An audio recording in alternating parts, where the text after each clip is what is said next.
Kalau misalnya ada yang tanya, kalau nggak lolos uji normalitas lagi, gimana? Sabar dulu. Kita coba dulu yang ketiga. Ya, sabar dulu. Oke. Kita coba nih, teman-teman. Ya, oke.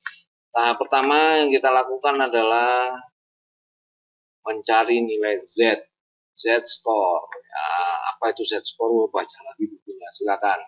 Ya, sudah banyak itu dibahas.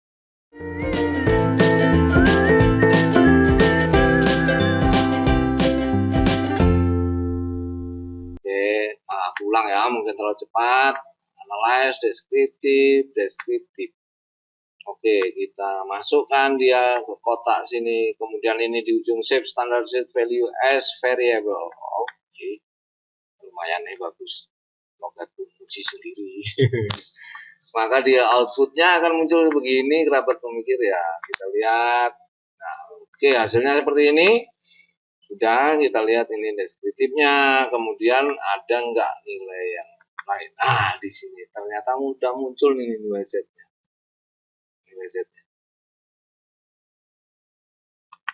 Nah, kemudian setelah nilai Z itu keluar, langkah selanjutnya adalah mentransformasikan datanya. Transform compute.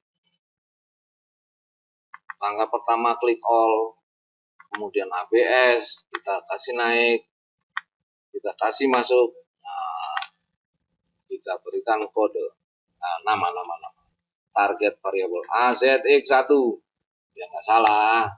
Oke, setelah itu ini kita absolutkan dulu.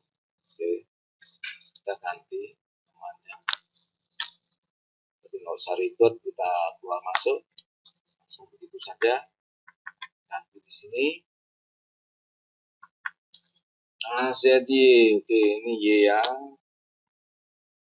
ini Y, ganti Y, tereksekusi dengan baik. Nah, ini dia kerabat pemikir. Nah, muncul dia AZY ya.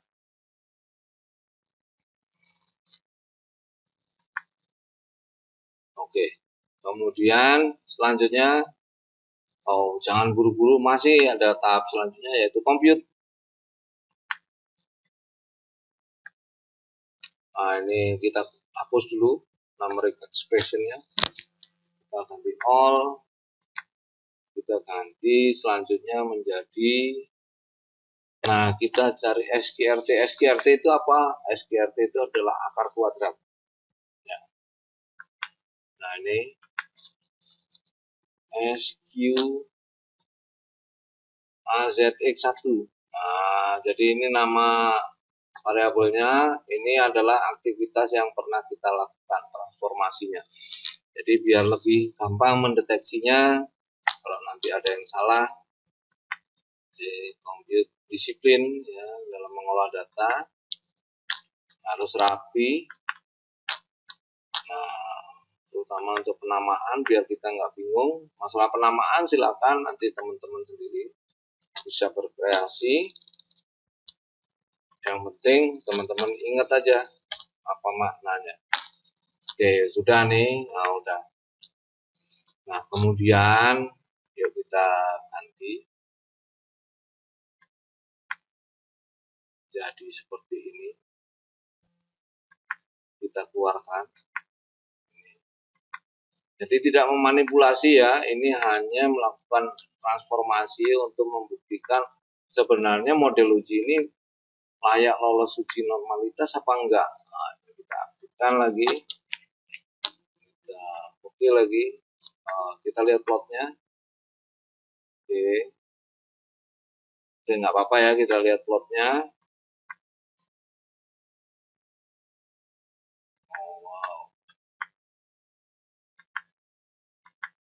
Coba kita lihat hasilnya seperti apa. Bagus banget. Jadi titik-titik indikator itu semua mepet ya, nggak terlalu jauh. Jadi semacam ini kan ini perkiraannya begitu, tapi kita buktikan yuk diuji ini normalitas dengan pendekatan statistik. Oke. hasilnya deneng. Nah, hasilnya adalah nilai tertinggi semacam ini. Ya, ini diketahui 0,2. Jadi ini adalah nilai tertinggi untuk di versi SPSS versi 21 ke atas ya. Nah, pertanyaannya apakah cara ini akan selalu berhasil? Oh, belum tentu. Kalau cara ini belum berhasil, kita sebaiknya lakukan tindakan outlier lagi, kemudian kita ulang lagi. Berarti kita mau nggak mau harus melakukan outlier data. Nah, seandainya tidak diizinkan melakukan outlier data, segala macam, maka kita harus cara yang biasa, yang mungkin bisa dilakukan walaupun berat, ganti lokasi penelitian, ganti lokusnya. Siapa tahu di tempat penelitian lain, tapi kita menggunakan variabel yang sama, objek pengamatan yang sama, akan berbeda.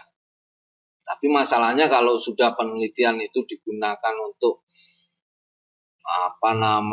untuk tugas akhir kuliah di tingkatan S1, S2 atau S3, waduh, ganti lokasi penelitian itu sama dengan hancur neraka. Nah, ngulang lagi penelitian kan itu berat, waktu, terutama waktu ya, apalagi yang di target kelulusannya sudah mepet, kemudian biaya juga tentunya nggak kecil ya, nggak sedikit biaya yang pasti besar sekali. Nah, mengulang lagi pengumpulan data di lapangan, waduh. Nah, cara yang selanjutnya yang bisa kita ambil adalah yaitu tadi, kita lobby ke dosennya untuk bisa menggunakan uji non-parametrik. Karena uji non-parametrik tidak mensyaratkan asumsi apapun. Nah, cuman masalahnya kalau kita menggunakan regresi, kita akan tahu secara kausalitas kontribusi pengaruhnya. Kalau kita hanya balik ke layar, misalnya ke norma tadi uji non parametrik, yang bisa aku usulkan di sini adalah macam ini.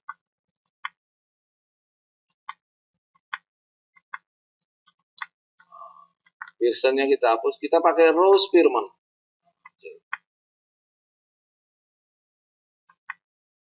Ya.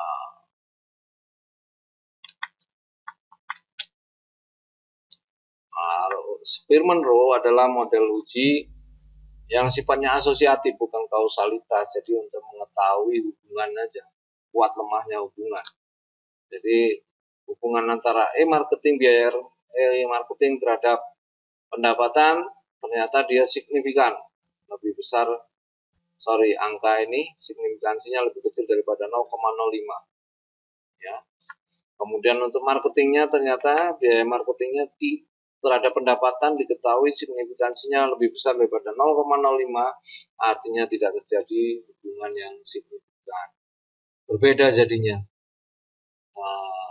Kalau di sini tadi pada saat kita menggunakan regresi menunjukkan pengaruh yang sangat signifikan, jauh lebih kecil daripada 0,05, bahkan 0,01.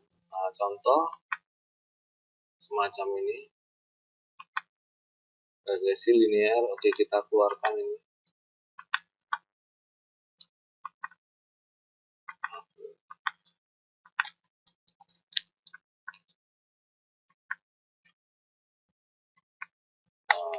Nonaktifkan, plotnya juga kita nonaktifkan.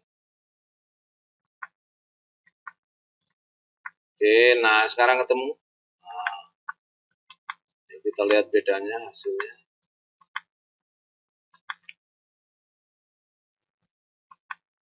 Ini hasilnya lebih kecil daripada 0,05, artinya terjadi pengaruh yang signifikan. Tapi pada saat kita menggunakan Spearman Rowe yang bisa mengabaikan faktor-faktor penyebab bias, justru kondisinya berbeda ya. Jadi ada istilahnya penyeimbangnya ya. Jadi kalau di parametrik yang memang harus detail, terjadi kondisi seperti ini pengaruh yang signifikan, pada non parametrik menjadi kondisi yang berbeda. Nah,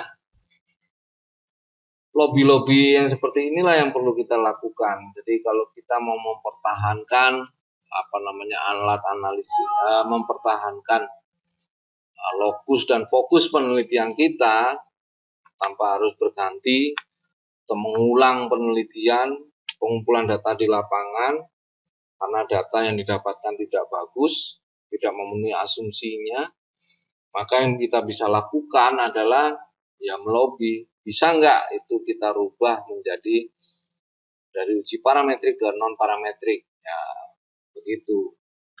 Nah, cuman tentunya ada penyesuaian dari rumusan masalah segala macam. Kalau rumusan masalahnya ingin mengetahui pengaruh, sekarang menjadi rumusan masalahnya menjadi untuk mengetahui ada tidaknya hubungan saja, kuat lemahnya hubungan. Tapi seberapa kuat dan seberapa lemah tidak bisa dijawab dari hasil uji Spearman-Rowe ini, ya.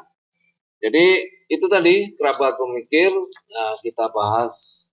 Nah, semoga sudah tuntas. Kalau ada yang belum tuntas ya silakan nanti komen dan bertanya atau langsung ke admin ya untuk menanyakan terkait hal ini. Oke, kerabat pemikir, apapun yang terjadi, nah perjuangan harus tetap dilanjutkan. Ya, selama kita mau tetap berjuang, pasti ada jalan. Selanjutnya kita akan bertemu di pembahasan terkait uji asumsi klasik lainnya. Pada saat ini aku cukupkan dulu untuk membahas uji normalita, dan selamat berjuang untuk masa depan kalian. Ciao.